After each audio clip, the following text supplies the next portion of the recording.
Radio Europa, uw licht in het avondblad. In deze 15e aflevering spreek ik met David Yorkshire uit Engeland. De rest van deze aflevering zal dan ook in het Engels zijn. David Yorkshire, our guest tonight, is the editor of Mjölnir Magazine, a publication focused on traditionalist art, and an author for Countercurrents, altright.com, and the Occidental Observer. In this episode tonight, we will be discussing European-style nationalism versus American white nationalism. This is mostly for the benefit of the American listener. And we will also be spending some time discussing Dutch culture and the institution of the monarchy, seeing as we're both constitutional monarchies.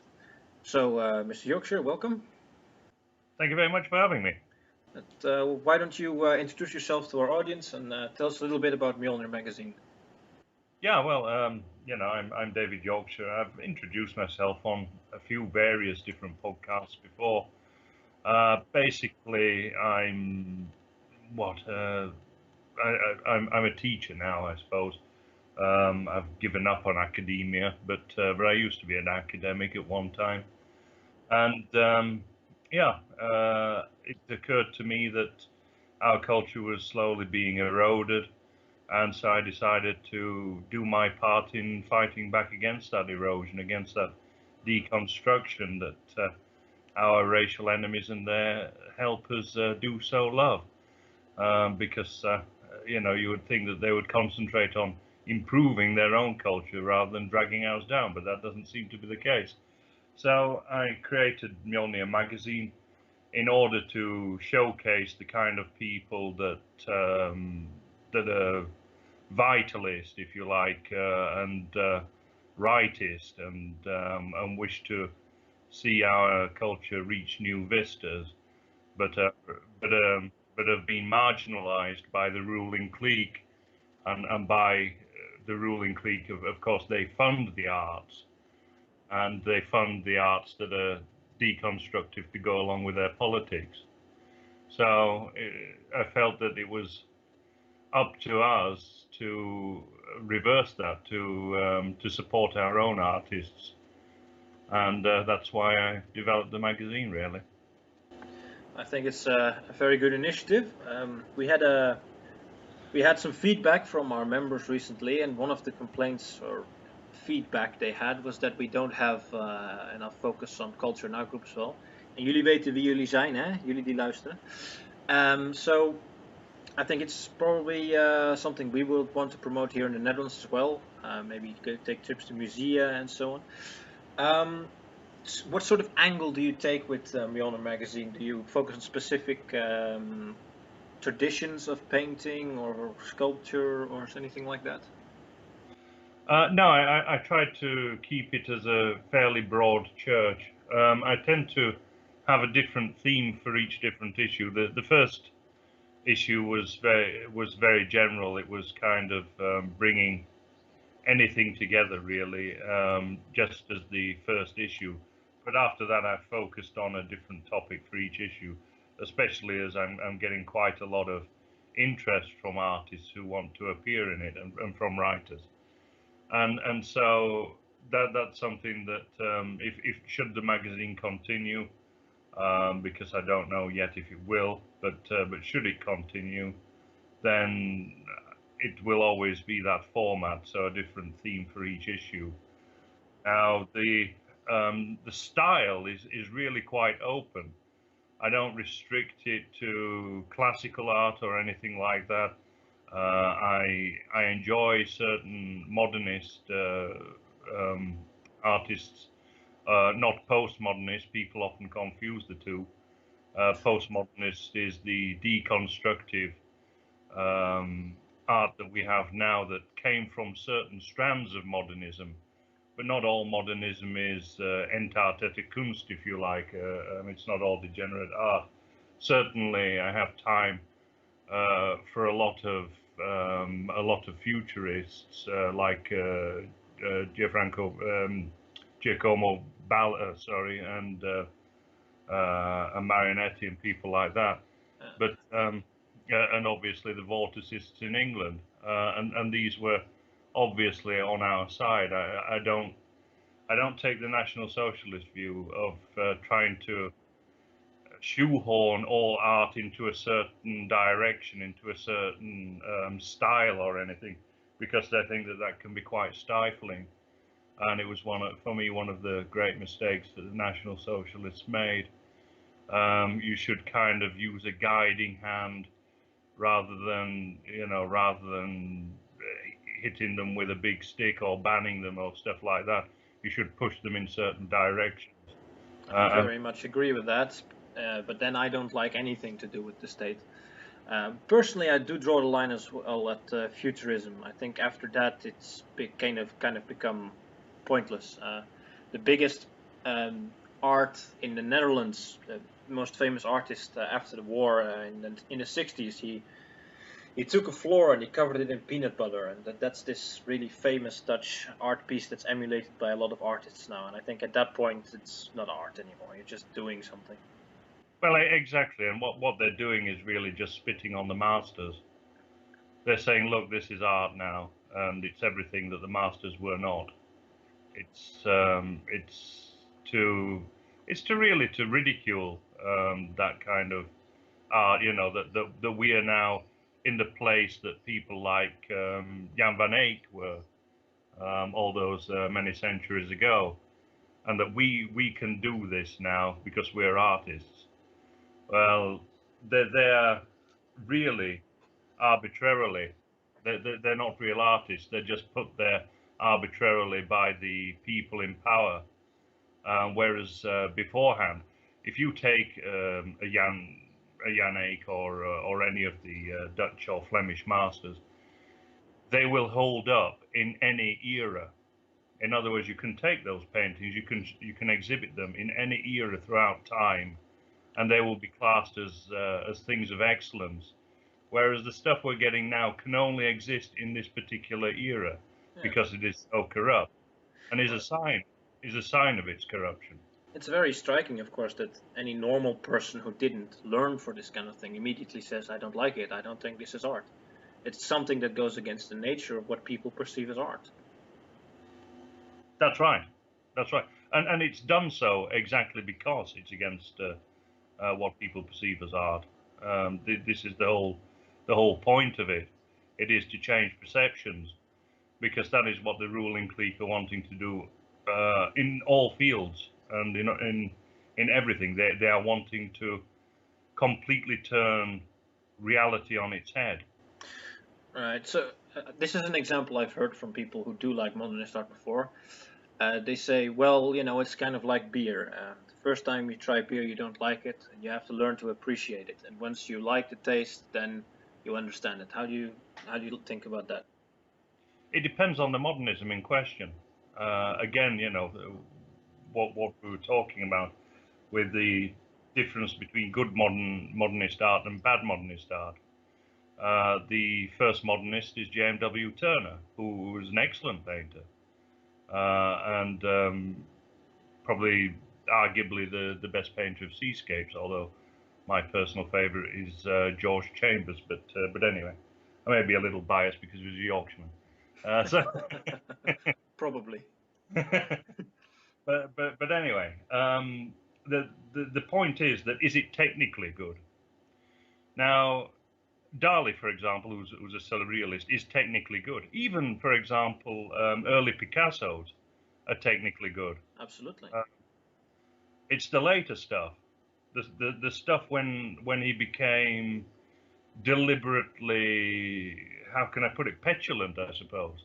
Well, personally, one of the reasons I think that modernism exists is because, for the same reason a lot of things have become degenerate, is because of a lack of meaning in Western society. So rather than doing something because you think that there's, like, a Michelangelo had the technical skill to paint the exact same cubist things that Picasso did, but he didn't, because he had teams to work with and a cultural meaning that he wanted to work around and with. And I think once you have that lack of meaning, you just start trying to find something that has meaning. So you try experimenting with painting or whatever, something that you can maybe find some meaning in, and then you get some very strange things. Yeah, I think that there's more to it than that, because there's nothing wrong with experimentation. I mean, even in music, for example, Beethoven towards the end of his life, tried to, if you like, break out of of what had gone before and try something new. But not for any particular ideological reason or anything like that. It was purely to challenge himself and see what could be done beyond what had already been done. If you like, I mean, Wagner, of course, broke the chromatic scale of what had already been done. Now Wagner is regarded as excellent. I mean, I'm a Wagnerite and I regard him as excellent. I'm a huge fan as well, but yeah, I regard him. I've heard him being called too bombastic and melodramatic and things like that. Exactly. Fake romanticism, I've heard things like that. Yeah, exactly. I mean, Wagner divides. That's a fact. And you're either for Wagner or you're against him. I'm very much for him. I think he's the greatest composer of all time. But you know, some people say that great art divides. I think that's not necessarily the case. Some great art does divide, but it's not necessarily divisive. Well, I should think it unites. It should unite. It should be, art should reflect cultural topics that can unite the people. I think that's very important. I think that's what I like about Wagner is the very Germanic themes in Wagner. Yeah, but equally, you just talked about some people find it bombastic and things like that. But those have all been leftists. Not all. It's a matter of taste as well, and a matter of style. Some people don't like classical music at all. Some people like death metal. Some people can't stand it. So there is that certain element that is taste and style. But beyond that, there is also I can appreciate things that I don't like if they're technically very good. If you see, and that's the point of art. That's what divides the artist from the charlatan, if they're technically good or not. Well, I think I can agree with that. I also like Dali, and yeah, his topics he throws about are quite absurd, but he is indeed very good. Well, I think that probably tickled the imagination and interest of our listeners. At least I hope so. I'll put a link to your magazine in the description. So let us continue on to the topic tonight. The reason that we invited you on tonight is that you've spent quite a bit of time in Flanders. And yes.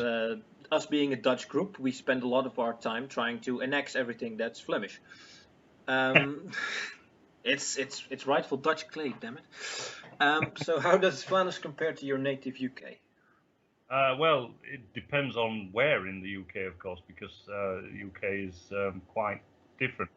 I mean, it's very different from where I'm from in the geography, because it's, I mean, as the Netherlands suggests, it's very flat. Whereas where I'm, you know, it's all cliffs and hills. It's interesting actually that because you guys are actually from, are opposite us in Yorkshire, you know, and I suppose if we got a good pair of binoculars, we might be able to see you. But we kind of have cliffs and you're just sand beaches and things like that.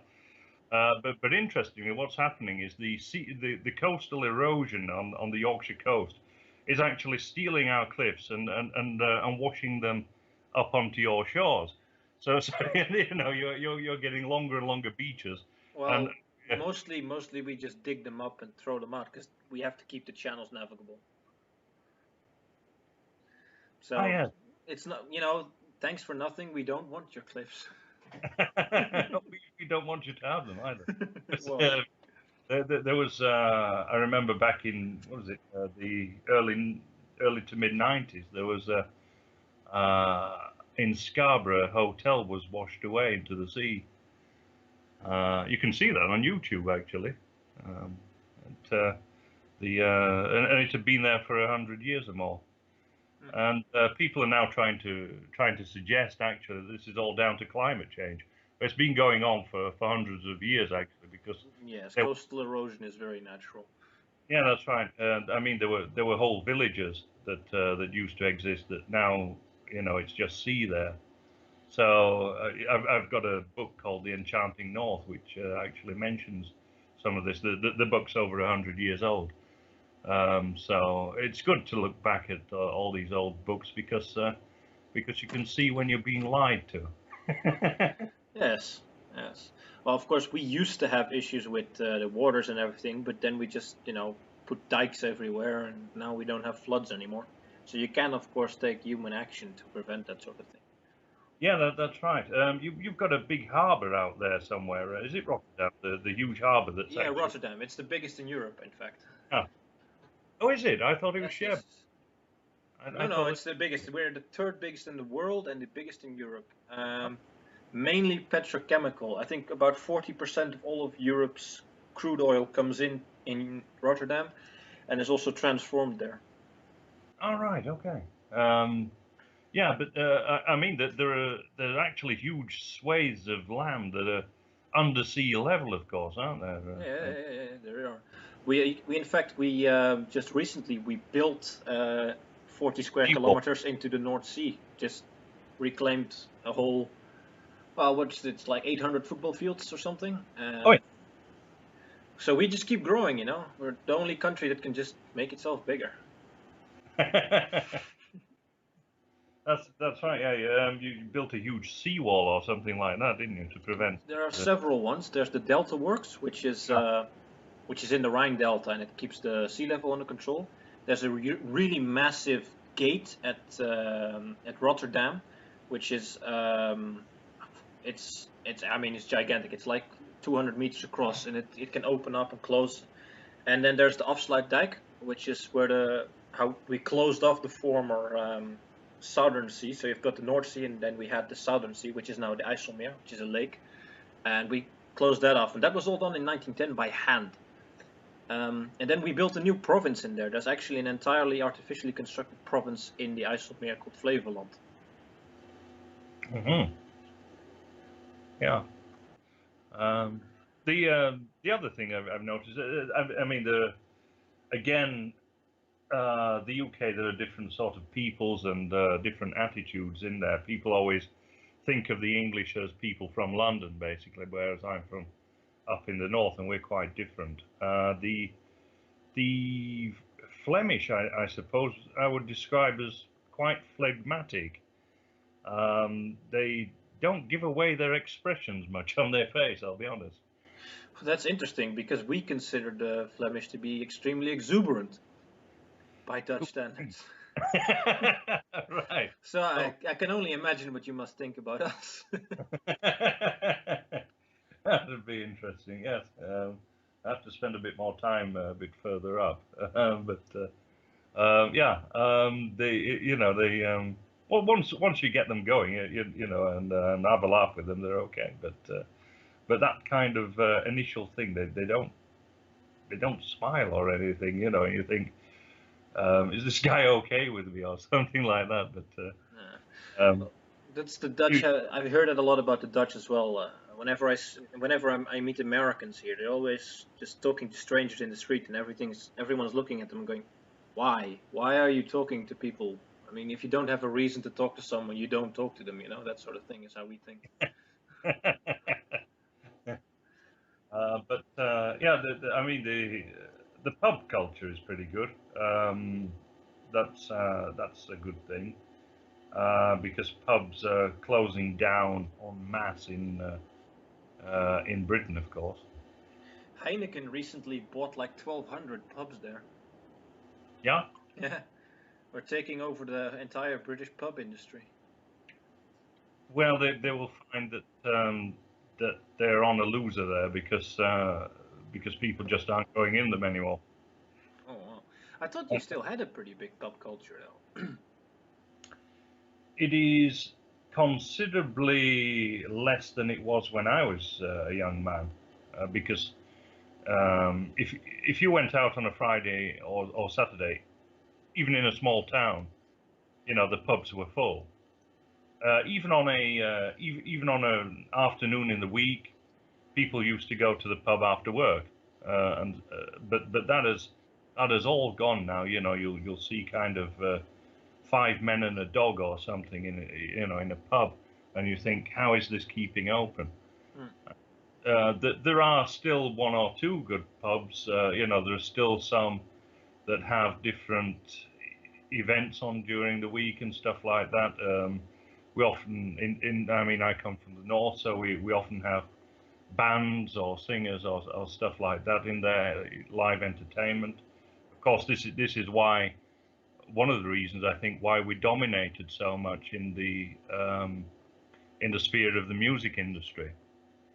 Because if you look at all those big bands and singers and everything that came out of the 60s, 70s, and 80s, they all really came from that pub and club circuit. And from the north a lot. Yeah, exactly. Because the northern pub and especially working man's club culture.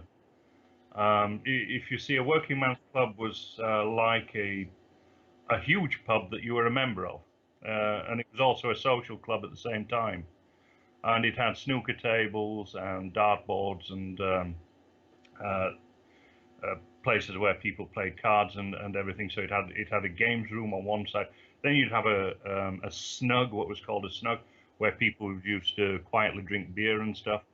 And then you'd have the concert room, and a concert room could hold 500 people. And so bands started out there. Mm. Well, I'm too young to know how Dutch pub culture used to be, but maybe it's always been this way. But what I notice is that we take very much more after the French in the way we have a pub culture, in that there's always food present, and that's much more focused around eating rather than drinking or other such events. You know, you have a business lunch, or if you go out with friends, you have a meal, that sort of thing. It's not just drinks or something. Um, I don't know. I mean, I know Bruges more than anywhere else. So I'm just really looking at that area, or even Ghent. And but these are, of course, cities, and so it's perhaps a little different there. But certainly there were lots of pubs where you could just go in and and have a drink and everything. And there were often the courtyards out back as well, where people could kind of sit around and have a drink and stuff. Yeah. Well, like I said, the Belgians, sorry, I'm just cursed. The Flemish are the Flemish are a little different, and that to us they really are much more jovial and exuberant people.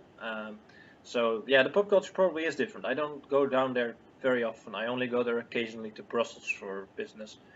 But well, it's not really my kind of country, I have to say. Right. Okay. Anything too far south, I can just put up with the Germans, the Danes, and then it gets difficult. Right. Okay. Well, I think that probably is a good introduction for the Americans listening now, and maybe they start to understand the big differences we have between all of our countries here. So, Yeah. what we're going to talk about tonight mainly is European nationalism. Now, a lot of Americans that I speak to, they don't understand why we dislike the EU. And in this case, for example, I'm thinking of Richard Spencer. He has argued in favor of the EU here and there, and argued that white nationalism should supersede traditional nationalism. So yeah, most of us here in the Netherlands, in Erkenbrand at least, we disagree with white nationalism. We put Netherlands first. So, Mr. Yorkshire, how would you explain to the Americans how our idiosyncratic cultures work? Well, if we take Belgium as a good example, you have two separate peoples in one artificial state there. So Belgium is made up of Wallonia and Flanders, really. So you have the Flemish and the Walloons, and they don't get on at all, uh, and are often found wanting to separate into. I don't know if the Flemish would join you guys, or if they would form their own state, and the Walloons go to France or whatever, or they would form their own state, because actually Wallonia is quite a poor area. Yes, it's a socialist area too. Yes, it's often the case, isn't it? Yes. When you get poverty, you get socialism, and Yes. You never find a rich socialist. You'll find a rich person claiming to be a socialist, but when it comes down to it, they're high capitalists. Just like, for example, Bono, who Yes. say, or Bob Geldof, and they say that they're socialists and everything, but of course they'll hide away their tax money and stuff like that, and send it to Africa so that warlords can kind of guard for them. It's extremely dumb idea. Yeah, but well, I'll just give a short explanation then for people who don't know. Wallonia is an extremely leftist socialist state, and it is a different state. Belgium has 8 different parliaments. I don't like to call it Belgium. I use Flanders or Wallonia generally. Flanders is the Dutch-speaking part. It's the wealthier part. It's more industrious, and it's also extremely right-wing. It has a history of very extreme right-wing parties who were quite popular, like the NSV. Those still exist today, but they've had to tone down their rhetoric. And there is often talk of either separation or unification with the Netherlands. And there is some discussion in Flemish circles whether they are Dutch or not. I personally consider them Dutch with a kind of weird accent, but that's everyone thinks differently about that. Yeah, but I mean, but this is symptomatic of various different areas of Europe. I mean, recently, with others, it's been the Scots and the English, and the Scots don't particularly like the English anymore. That's a fact. The old kind of rivalries have developed into hatreds over time, which has been pushed by the likes of the Scottish National Party, which is not a real nationalist party at all. It's a sort of, if you feel Scottish, you can be part of us. So you've got very famously Muslims, Pakistani Muslims in the Scottish National Party saying how much they hate the English, and pushing those kind of tensions. So Pakistanis pretending to be Scots, yeah. that's right, exactly, and that was also pushed under the Blair regime when Tony Blair was in Parliament. He sort of made it cool to hate the English, if you like. So for the Welsh and Northern Irish and the Scottish, to all to hate the English. That hating the English became cool. But this won't save the Scots or the Welsh or the Northern Irish in time. And there was a certain, and this has gone on for quite some time actually. This idea that a white identity is okay if it's Celtic, but actually, but and if it's Celtic against Germanic or perceived Germanic identities. This is interesting because we have a sort of similar thing here with Frisians, where they are allowed to have their own language and their own sort of separate state institutions and media and so on. Yeah, it's interesting. Isn't I mean, we often call Holland, the Netherlands Holland, but that's not technically correct, is it? Holland is actually Holland is 2 provinces of 14. Yeah, that's right. But it's where about half the population lives, and it's historically always been where most of our people come from, where most of the famous Dutch people come from, where the economy is centered. So, it's logical that mistake is made. Yeah, yeah, it's often used synonymously. But anyway, I'm sort of getting away from the thing here. Yeah, there's been this idea, and also in America as well, where you had the WASPs, the White Anglo-Saxon Protestants, that to be Irish and Catholic was okay if they were against the White Anglo-Saxon Protestant elite. And often, if you look historically, they teamed up with the Jews. Of course, the Jews used them to gain power. Often, famously, the Kennedys, of course. Identity politics, yeah. Yeah, exactly. And so there is.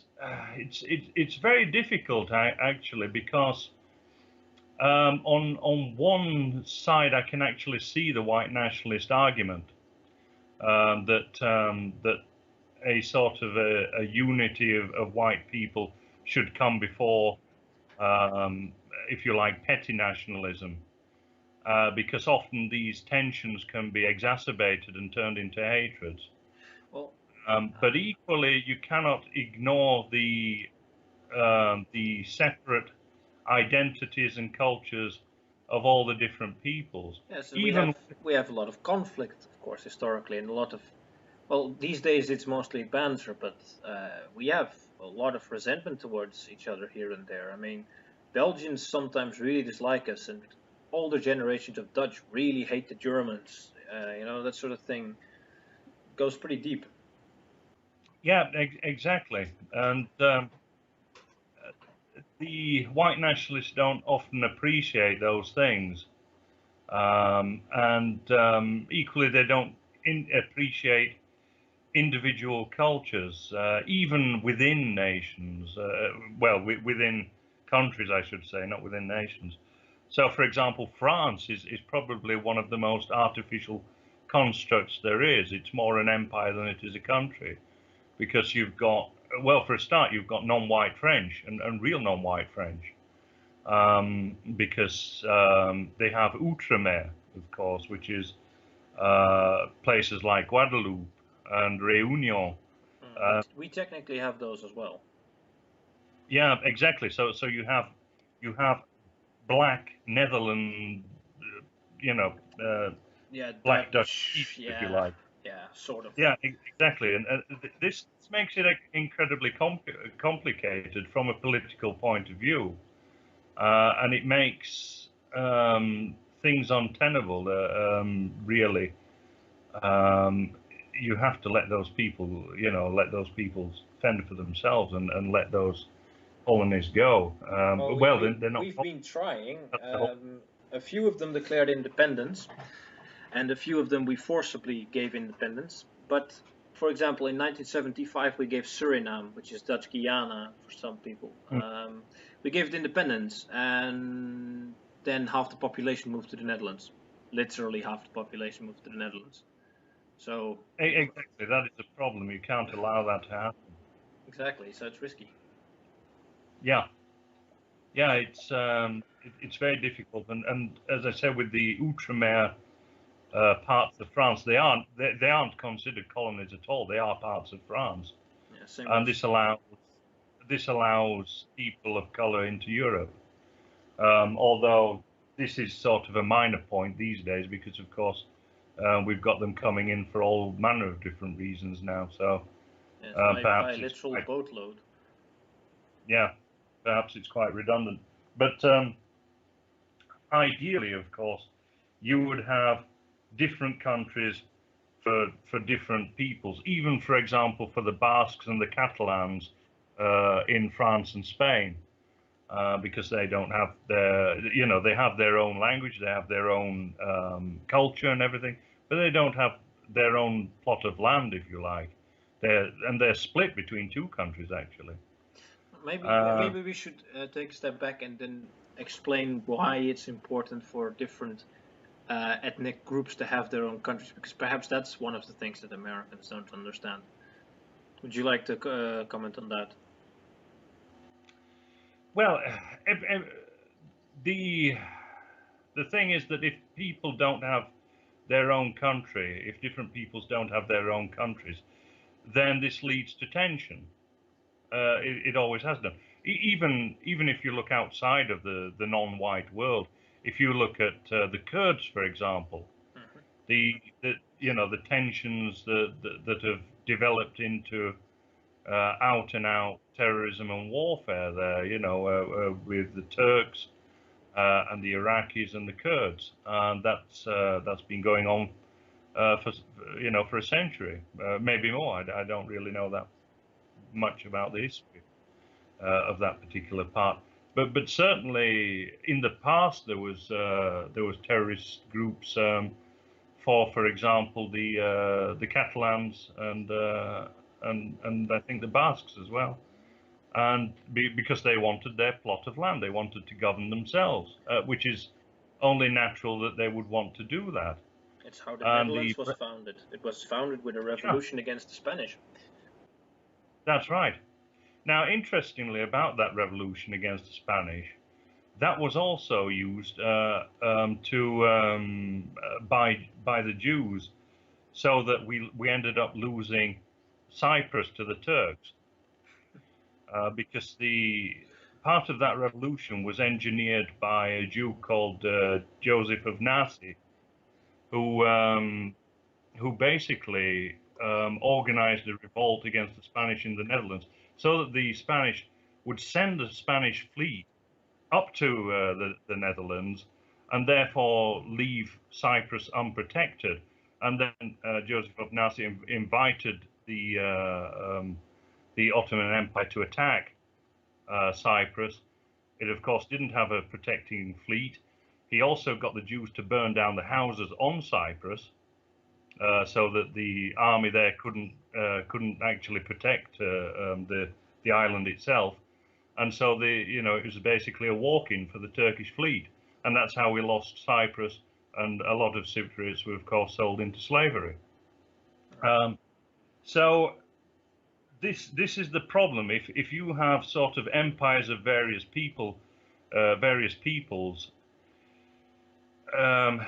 in a state of petty nationalism, then they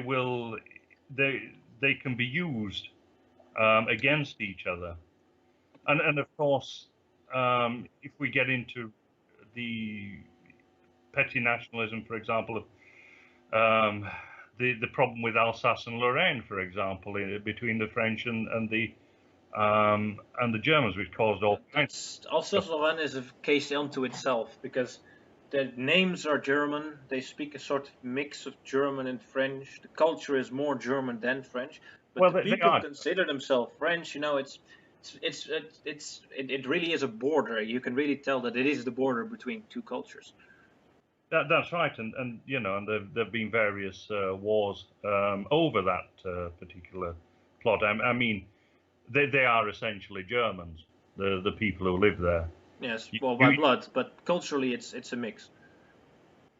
Well, it is now, but of course originally it wasn't. I mean, the literature of the medieval time was in German. One only has to look at Gottfried von Strasbourg, for example, who wrote Tristan. We're coming back to Wagner again, where he got his source from. Yeah. So traditionally they were German, but they got taken over by the French, and made culturally more French, although not really entirely. I mean, linguistically they're French, but culturally they're German. Yes. Because if you look at the food that they eat and the music they listen to, if you go into any supermarket in that area, you will find that there is more rock music. If you look at France in general, there is more sort of pop and rap and that kind of stuff. But if you go into a supermarket in Alsace or Lorraine, you will find that it's more rock and heavy metal oriented. You can even see it by the names. The names in the region are Francophile German names, basically. That's right. What's interesting, of course, is that the European Parliament is settled in both Brussels and Strasbourg. There's a very interesting symbolism in the fact that they're settled in such identitarily confused places. Yes, this is yes, it's not been lost on me. This absolutely. But probably yeah, just a coincidence. Just a coincidence. Yeah.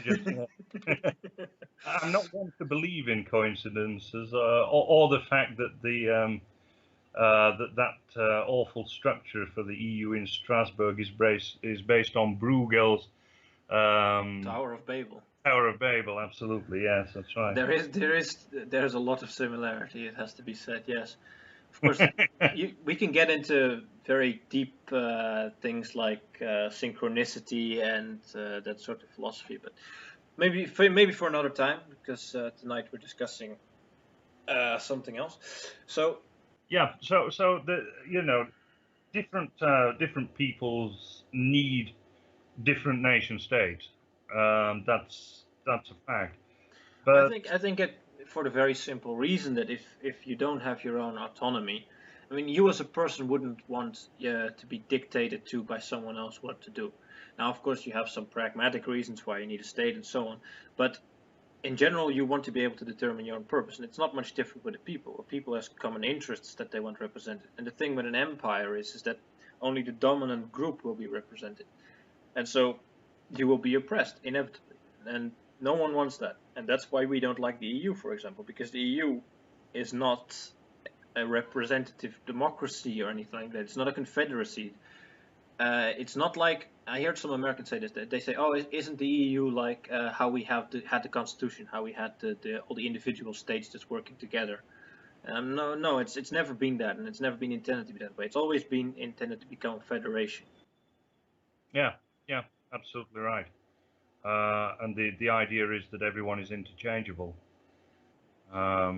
And even, of course, the idea is that a European Federation, a European Union, will be one of the building blocks to create a one world, a new world order, if you like. Well, a globalist society, certainly. Yeah, that's right. Because there are these structures everywhere. There is one in Africa, and then there is one around the Mediterranean countries. Now, the one around the Mediterranean countries takes in the European Mediterranean countries, and also the ones going into Asia Minor and the North African coast. So you have them linking in already. Well, luckily the African Union is, of course, run by Africans, so it fails due to its own incompetence. Yeah, so that's a saving grace. But unfortunately, it seems that it doesn't really matter now that we've got the refugee crisis. And this is one thing, I suppose, in favor of the white nationalist idea that we do have to work together.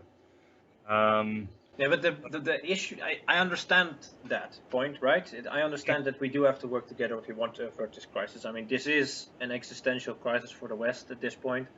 If we don't solve this within 5 years or so, then it's bye-bye with everything to do with the West, science, technology, culture.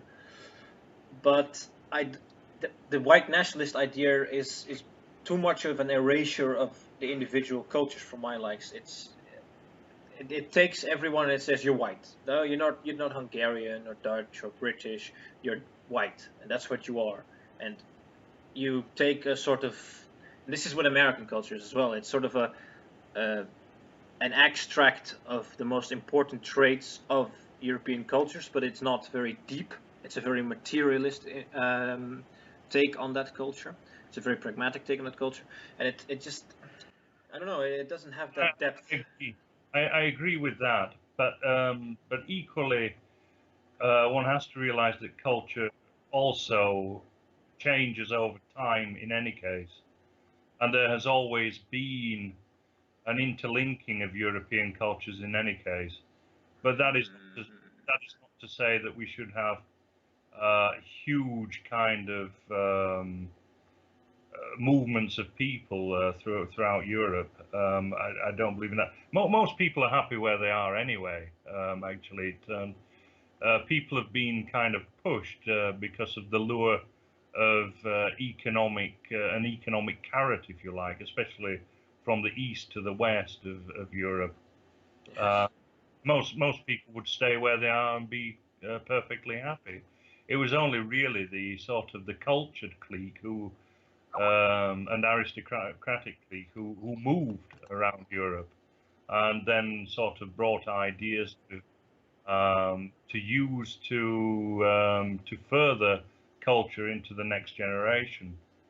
So there's always been a certain movement of culture because you don't want it, in any case, to get too static. Because if it becomes too static, people will inevitably get bored with it, and then Well, I fundamentally believe that biology is very much linked to culture, and that the only reason that cultures change is because ideas are refined and developed, and within a certain group of people. I don't know if you're familiar with Arthur de Gobineau.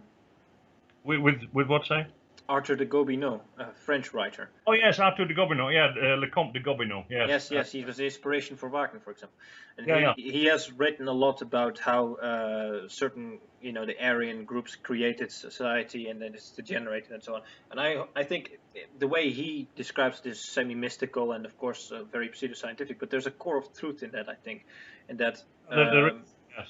Yeah, and that a lot of the culture that we have today descends from that group. And for example, I'll give you an example. The Japanese adopted a lot of our traditions and habits, but they didn't change their culture.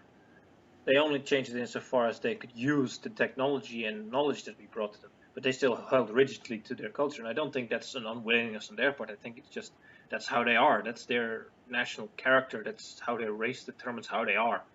So Yeah, they're not going to change. yeah. I think you may have misunderstood what I'm saying. I'm not talking about cultural revolution, but evolution, because culture evolves. It is always evolving into the next generation. For example, we get a lot of our culture from the Greco-Roman culture, of course, from the classicist culture. A lot of our art and everything. I mean, going back to the Flemish and Dutch masters, of course.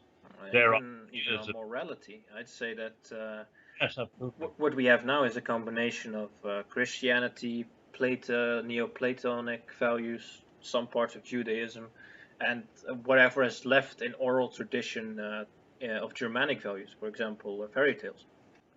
That's right, but you do, of course, have to have a living culture in that it has to be reinterpreted for each new generation. And for example, in Britain, in the sort of the early end of the 19th century, early 20th century, people had had enough of high Victorianism because it had gone on for too long, and then you got a sort of a cultural revolution. So if it doesn't evolve, then there is inevitably a revolution of sorts, because things get too static. And this is something that I'm looking at with the magazine, for example, is as well as having things that look back, that look forward as well as, because I'm not one of you get these people who sort of they're completely backward looking and think that everything that is good has gone, whereas I think that the best is yet to come as soon as we get on our feet again. But we have to get on our feet again. I think with technology, there's a lot of unpredictable things, but it could lead to a very negative future. I honestly see a sort of cyberpunk-like future as the most likely, at least in the current timeline. Well, I mean, people go on about the negative aspect of technology. I've had this debate with Vig Scholmer, the Dutch artist, actually, and he's very much anti-technology, and I said, but technology is just a tool. It's a sophisticated tool, but it's just a tool at the end of the day. Yes, but for example, a sword is also a tool, but if it's wielded against you, you're still dead. That's true, but what do you do then? Do you not invent swords? Maybe. I mean, there's something to be said for. You can have a hammer. You can have a hammer. I could smash someone's head in with a hammer, like our famous Yorkshire Ripper, Peter Sutcliffe did.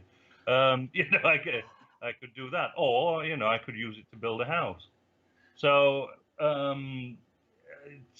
these things can be used for good or for ill, and it's having the wisdom to use them well. Unfortunately, at the moment, we live in a time where wisdom has been completely abandoned. In fact, all intelligence is being abandoned in favor of complete nonsense. Well, I think the biggest problem is not knowledge has never been greater, but the problem is it's become a very, very materialistic approach. For example, when I look at my university and I look at the philosophy course, for example, it's all very they divide it into all these sub-disciplines, and it's all very focused on how to solve a problem. It's all materialism. It's pure materialistic thinking, and there's no deep thinking. And that's also one of the reasons I think that we have a lack of very good thinkers since the end of the Second World War. That's very true. In fact, if you brought in any kind of spiritualist thinker, you would be sort of laughed out of the university. And that is completely wrong, because who are they to say that these people are not right? Because this wisdom has obviously come from somewhere, and it obviously has a grounding, and you can read it, and it has a grounding in logic. Yes. If you read someone like St. Augustine, it has a thought behind it, or Thomas Aquinas. There is a certain thought behind it. I mean, it's funny that you bring them up, because I was going to bring them up too. Yes, that's but you know, there is a certain reason and logic behind it. It's not mine personally, because I'm not a Christian, but at least I could debate with someone like that, because they have certain ideas. It comes from a certain place, and it's actually grounded in something.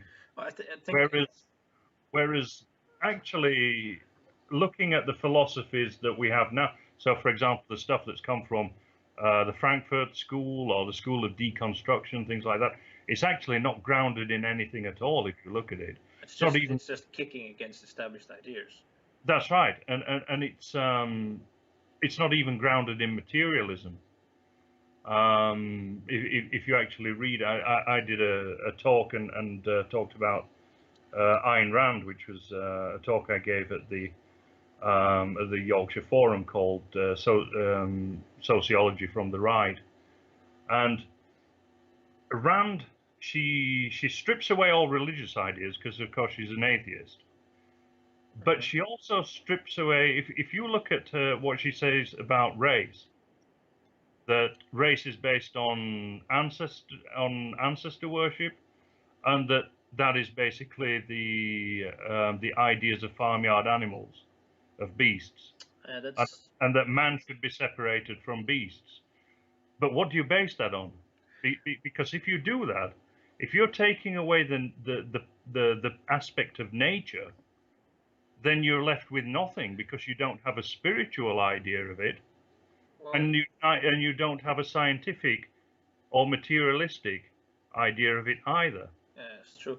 It's one of the things that I'm an atheist, but one of the things that I find very irritating is the constant criticism of Christianity. I know you're a critic of Christianity as well, but you have very different reasons. But a lot of atheists, what they do is they criticize religion, but they continue to operate with the exact same within this moral framework that was built on Christian morality. And then they go, no. You see, Christianity is obsolete, it's stupid.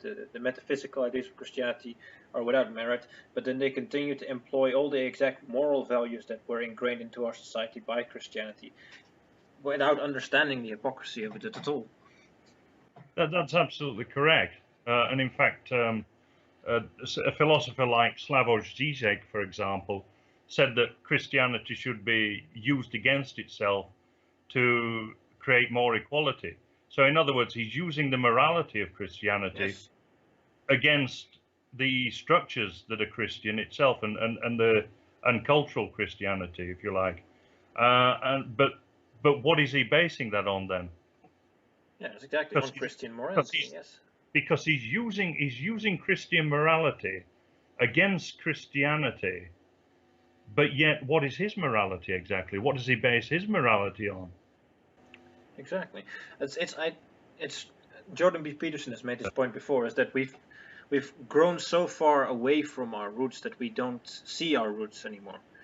And a lot of it's not only Christian, of course. I think, for example, here in the north, a lot of our morality is still very based in Germanic tradition, which was passed on to fairy tales and other oral traditions and habits.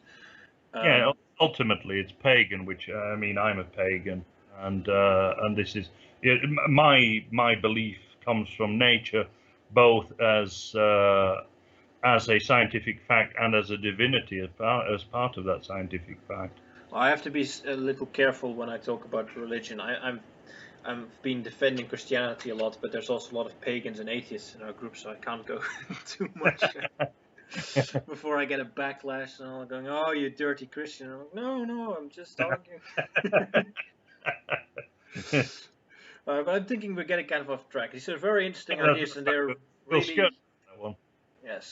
they're very worth a debate. But we're discussing, or we're trying to explain why pan-European white nationalism wouldn't really work. And I think, but equally, I mean, I talked about that every people has to have its own plot of land, but equally you also have to have a certain caste of people who are looking above everything and making sure that that these rivalries between different peoples and everything don't break out into into feuds that end up in wars or things like that.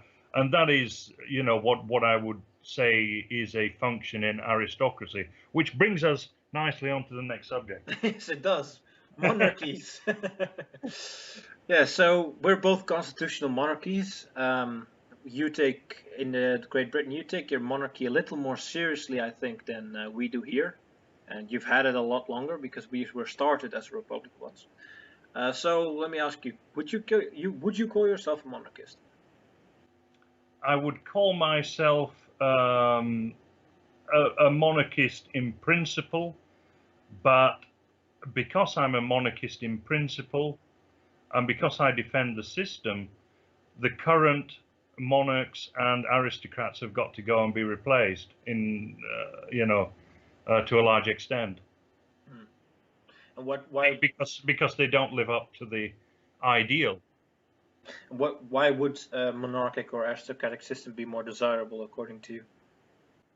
Well, as I just talked about there, I think that there has to be a certain class of and not a completely closed class, because that is one of the problems that we have now, that we have a pretty much a closed clique.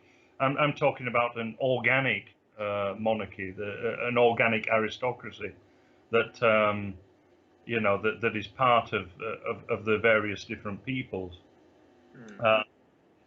But this class has got to be responsible for culture and for making sure that wars don't get out of hand. It's interesting, actually. It's more, I think, more that you have a gentlemanly sort of approach to things than. But and ultimately what you're getting at is that an aristocracy has a certain standard which doesn't otherwise exist. That's right. Yeah, it's got to keep a standard. It's got to make sure that, for example, there are no revolutions in culture. For example, I mean, people often blame the Jews for just about everything, yes. But actually, if you look at it, how could the Jews have got out of their ghettos if someone hadn't let them out?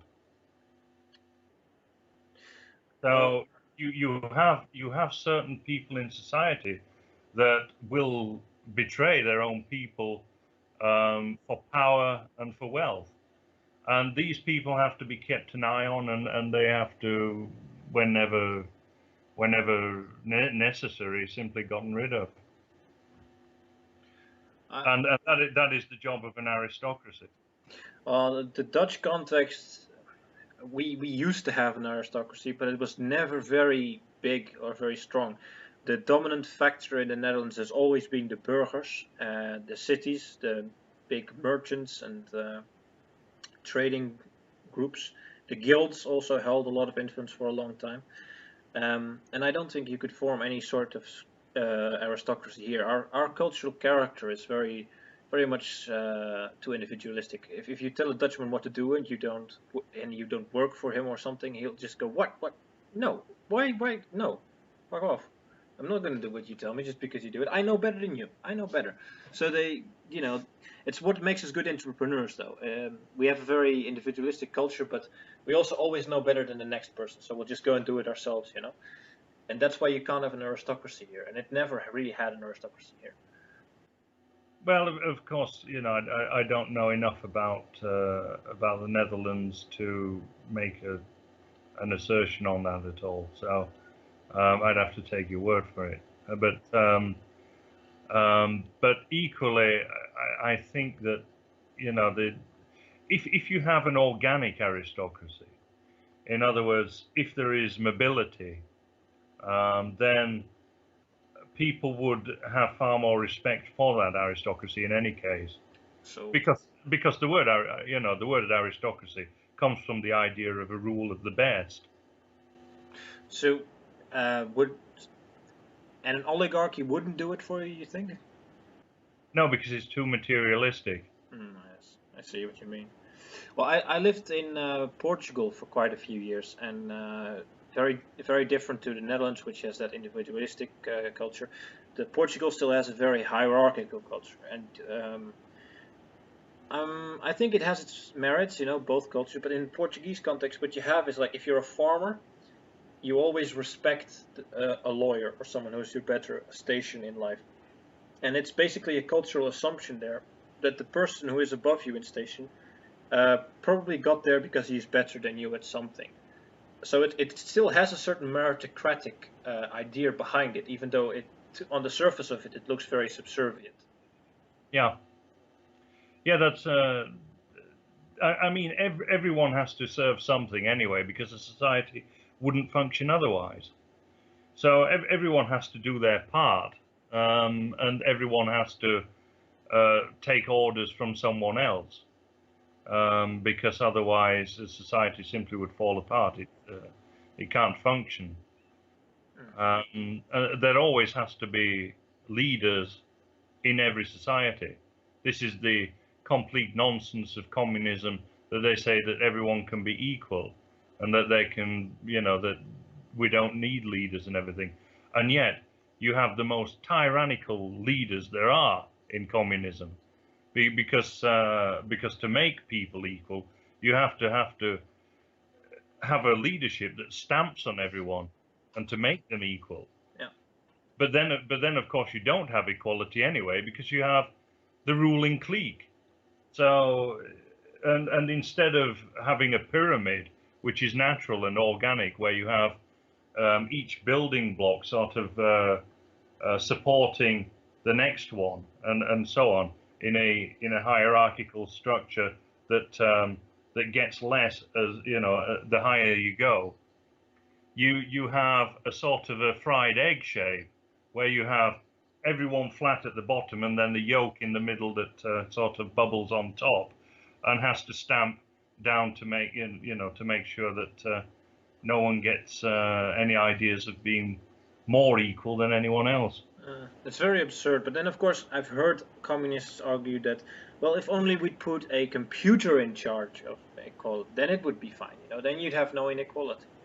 They're willing to take this ideology very, very far. It's very crazy. Yeah. Oh yes. And that's what they're looking at with these ideas of transhumanism, and these ideas have come into the universities over the last 20 years or so, and are being taken quite seriously now. And they've come into all the arts as well.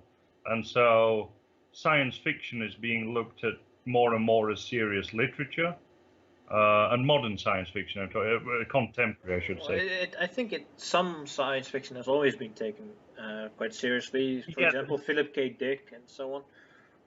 that's right. There is literary science fiction, but we've got kind of more science fiction that have the right ideas, but not even if they don't have any particular greatness of art, but they're being taken seriously because of the ideas in them, and not the artistry. Well, But some ideas I think they were fiction and were silly when they were written, but become more and more true. If I think, for example, of Edgar Rice Burroughs, he wrote about canals on Mars and so on, and now he discovered there were, in fact, water canals on Mars.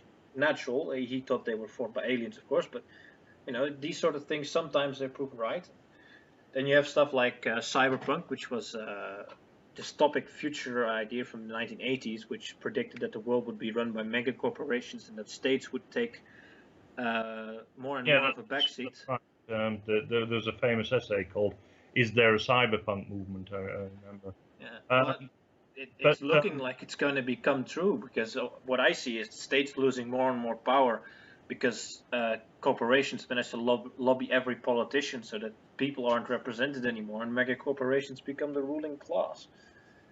well, I mean, the fact of the matter is that the politicians are in any case part of that whole clique in anyway. So the two are blended in a way. But but you missed my point with the idea what I was saying about this non-literature being brought into the seminar room and everything, and that is that not the ideas.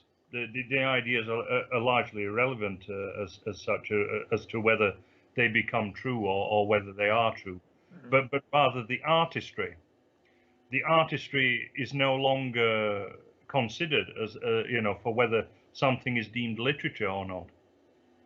That is the point. The point of great literature is that one that it has great ideas to it, yes, but also it has to be great as art, and that is a fundamental difference. Now, today in university seminar rooms and lecture halls and everything and theatres, it doesn't matter. The artistry side doesn't matter anymore. All it matters is, do they have culturally Marxist, neoliberal ideas? Does it virtue signal? Yeah. Yeah. But it does. I think that comes from that rampant egalitarianism that you see among the left, and it has already taken over at the universities, of course, where everyone's ideas should be of equal merit because everyone's an individual and everyone's a person. Therefore, their ideas all have merit.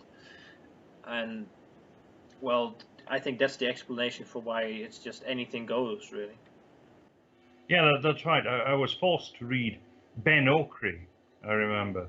It was absolutely bloody awful, this book. I can't even remember the title of the book now. It was about this child right from his birth to... I only got halfway through the book. I couldn't manage it anymore. Because it was just the most puerile garbage I'd ever read in my life. It was like some 4-year-old had scrawled it or something. And I thought, what merit does this have? What artistic merit does this thing have? And I couldn't find any. And I thought, well, if it doesn't have any artistic merit, what is it doing here? And of course, what it's doing in there is, one, it is non-white literature. Two, it is discussing neo-colonialism and post-colonialism in Africa, which all the university professors love to so masturbate over, and portrays whites in a negative light. And that was all there was to it, really. But maybe they taught it as a way of how not to do it. Yeah, but even if I'd not liked it, not liked the content in it, if it had had some artistic merit, I could have at least said, okay, then I can see that it's got artistic merit. But it didn't. I mean, there are books. My favorite book is actually Moby Dick. Now, I don't like some of the things in Moby Dick. I don't like the bizarre relationship between Queequeg and Ishmael. Yes, verges on homosexual sometimes. Yes, exactly. It does, but yet it is an extraordinary work of art, and I can't deny it, that fact. But with this garbage, by Ben Okri, I could, because it was just infantile. Interestingly, my favorite book is The Count of Monte Cristo by Alexandre Dumas, who was, of course, a half Negro. It's interesting that is one of the biggest examples of Western culture written by a half black. Well, wasn't he a quarter black? I thought he was a quarter.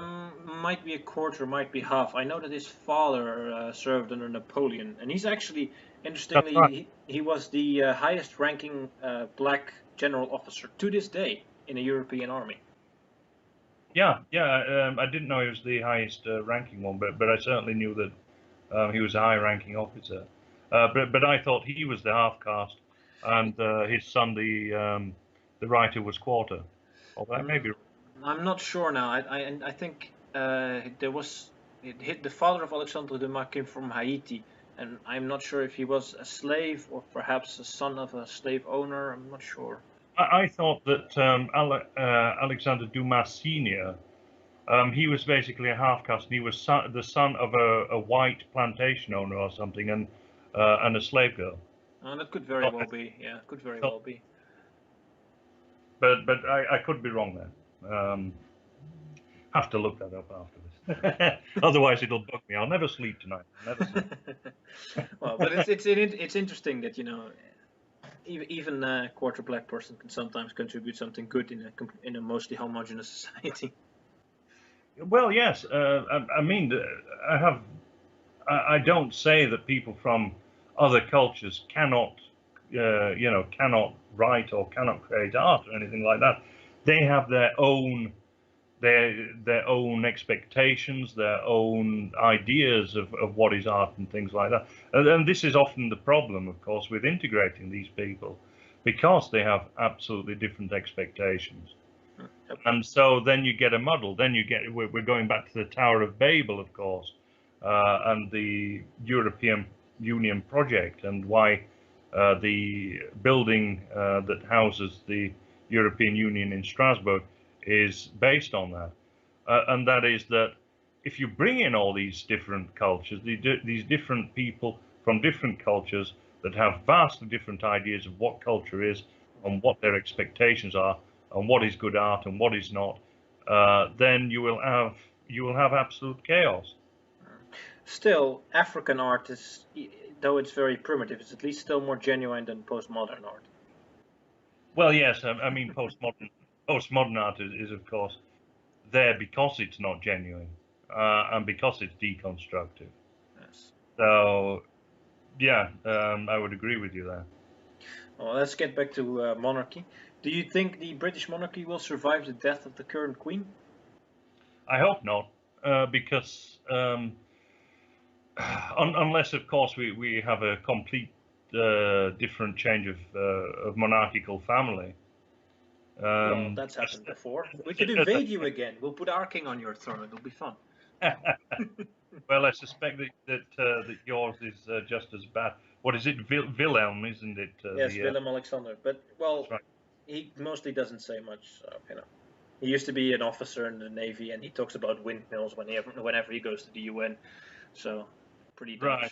Dutch. Well, that's great. But in a way, isn't that what the monarchy has become really? That It's meaningless. they're sort of almost senile and no longer have a relevance Well, actually. it's basic. It's almost there, like it's a parody of what monarchy used to be and mean, and it's there to like for us to laugh at. It's like, oh, look how primitive we used to be. Ha ha ha ha. That's right. I think you're absolutely right. It is there as a parody, uh, and um, and they are living parodies of what a monarchy should be. Because I actually believe in the institute of true monarchy, of what a monarchy should be, and therefore, if I support the system, I cannot support the people who we have at the moment. I mean, you probably know the etymology of the word king. Uh, Um, well, no, not in the Germanic. I obviously know the Rex in the Latin, but I'm not sure I'm right. familiar with the Germanic king. No. Now, well, this comes. It's related to the verb can, to the modal verb can. You can see that better in German with König and Können, which is so basically the king is the able man. He's the man who can. He's meant to be the best of your society. Well, actually, when you look at it, aren't these people some of the worst? Yes, and I mean the original model for a king, of course, was the philosopher king. And I can't really say that we have that, or if we've ever had that. I don't know about where do you get that idea from? Well, in the Netherlands, at least, we've never had it. Right, because the king is Well, in the going Netherlands, it's a back. very artificial creation. You see, I think, for example, for the Germans, Germany now is a parody of its own culture as it used to be. It's a dead culture, but it's very much in the German character to have a Kaiser, and it's not very in the Dutch character to have a king. We never had a king. We became a country as a republic. We are always a very autonomous province when we were part of empires and kingdoms.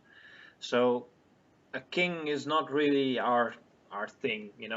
We're a little too bourgeois and individualist for a king. So I think it's kind of weird that we have one, but it was imposed on us with what's it called? The Conference of Berlin, the Concert of Europe, 1812. Oh, the Congress of Vienna. Ah, yes, that's the one. Yes. Yeah. Well, I mean, the Kaiser is really emperor. It's related to the Latin Caesar. But see, that's why I think it suits the Germans, because it used to suit the Germans. I mean, the modern Germans aren't Germans really anymore. But Germans used to be a very strong, very martial people, very disciplined, and very much in need of being guided. Whereas that's where the idea of a king comes from. A king is a warrior leader. Which is why the king is always the head of the army. Yes, exactly. And well, can you? I mean, look at our queen. Can you imagine her leading an army? I can imagine your queen leading an army. Yes. Yes, really. Well, maybe these days she's a little old, but I've seen. You remember in the 70s or 80s there was this man who ran in front of her horse when she still used to go on horseback, and she just, trotted him aside and carried on. I think she was a pretty strong person. I don't know, because frankly, she hasn't said anything about the huge transformations that have been happening, and one has to, as she hasn't said anything about it. I mean, what we don't know what she really thinks, because of course someone else writes her speech for. Has she ever expressed an opinion on politics at all? Ever? I don't think so, actually. Not in public, other than the received ones that that speechwriter gives her. But she's sort of gone along with everything and not said a word, and that for me means that she is redundant. Well, it's true that I think it's very true that if the Queen had said something, I mean, she's been Queen since, what was it, 1954? 52. 52. Well, she's seen the entire transformation, of course, of British society. And if she had said something at some point, there would probably, I mean, she'd probably lose her position, but the people would be with her, I think. Well, this is the thing. I'd have respected her if she'd have lost her position but stood up. And if she'd have stood up and lost her position, I think she could have regained her position. Probably, yes. Because people would have had respect for her. I'm not so sure that that's the case now. Certainly, although I'm a monarchist, if they said tomorrow that we're getting rid of the Queen, I would just shrug my shoulders. I understand, but what if she said, look, migration's gone too far and I'm with UKIP, and then, scandal and she has to go and everything, would you support her then? Yes, absolutely. Yeah. See, that's what I think, that people would rally behind her if she had make some proclamation. But it's way too late now, and the British culture, I think, I mean, you guys have it bad over there. I mean, if we take Queen Margaretha of Denmark, she has stood up. She has stood up, and she talked about the problems with the Muslims. And lo and behold, Denmark are actually managing to slowly get a grip on the situation. Well, Denmark has a quite strong right wing, and I mean. Yes, but of course, your reigning monarch is, they have a huge influence on the prevailing thought. Well, you say that, but for example, our Queen, in a speech a few years back, said that there is no such thing as a Dutchman, and everybody laughed in her face. So, luckily, I suppose luckily that they don't take the monarchy seriously here, but Yeah. Well, it is in that case. I mean, that's absolutely scandalous, and frankly, she should go the way of various French monarchs. But Well, we do it differently here. We generally quarter them. We don't do guillotines. wow, hanging and quartering is even better. Um, but yeah, had the Queen actually said something at some point, we would never be in the situation that we are now. Because don't forget that back in, just after Enoch Powell gave his Rivers of Blood speech, 72% of people in a poll conducted after that speech said that they agreed with Enoch Powell. Wasn't if the Margaret Queen Thatcher said, quite friendly with him? What's that? Wasn't Margaret Thatcher quite friendly with Enoch Powell? Apparently so, but even Thatcher didn't have the courage to do anything about immigration. And she only kind of mentioned it around election time to pull the wool of the masses over their eyes, and often to stop the National Front from gaining power. People forget that at the end of the 70s, the Conservative Party were very much afraid of the National Front taking large parts of the electorate away from them. And so Thatcher ran on a policy of no immigration to stop the National Front. It's very interesting, those things, because in the Netherlands we didn't have really a right wing all the way up till Pim Fortuyn. And with Pim Fortuyn, suddenly things have escalated to a crazy degree. At this point, Wilders is probably going to be prime minister. In the summer of 2015, there was just violent clashes between people and the police over the refugee crisis. Things here have really gone from complete left wing to very, very right wing in the matter of a decade. That's right, and we have to, again, looking at it from a sort of pan-European perspective, we have to create links and make sure that that things go our way, that things keep pushing right. Absolutely. Well, I think the main thing that we have to do is, because the image of the right wing has always been, that's the ideology of the people, the ideology of the dumb, uneducated factory worker. I think you really have to sell traditionalist values to people again. And I don't think that should be too difficult, because ultimately the left only has to offer is a nihilistic lack of meaning and a hedonistic bubble to hide in, and that's ultimately all it can offer you.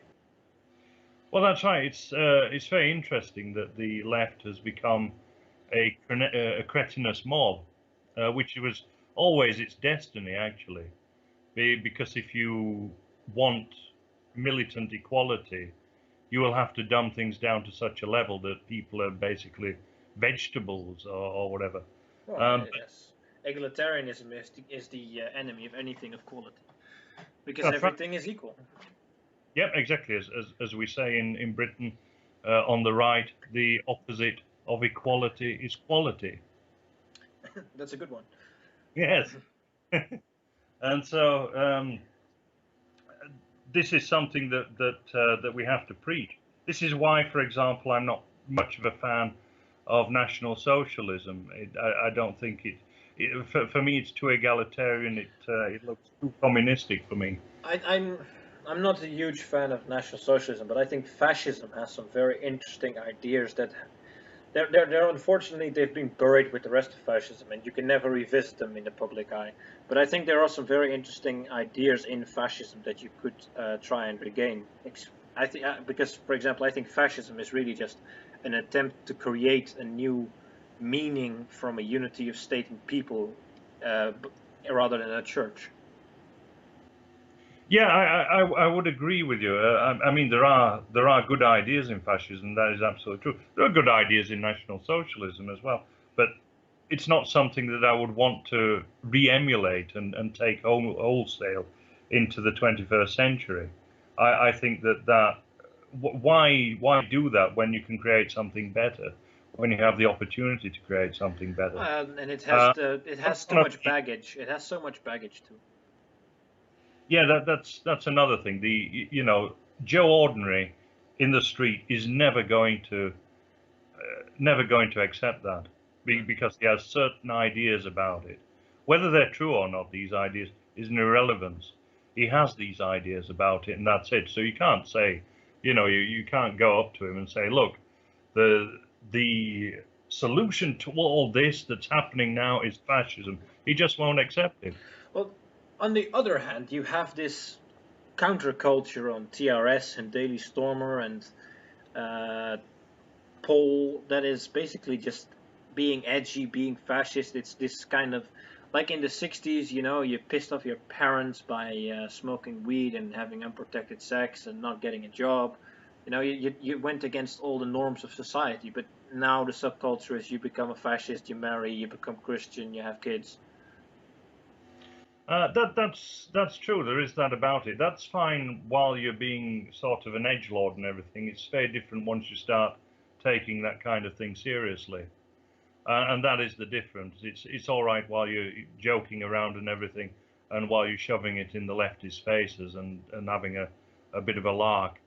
But if you start getting too much into it and start kind of talking about Savitri Devi as, and Hitler as being some kind of demigod who was sent, to alleviate all our woes and everything as the new Messiah, which is actually what Dietrich Eckart said about.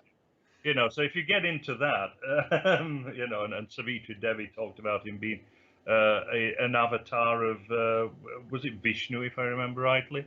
Well, the obsession with Hinduism is very curious, I must say. Yeah, it is. Well, there's a thing.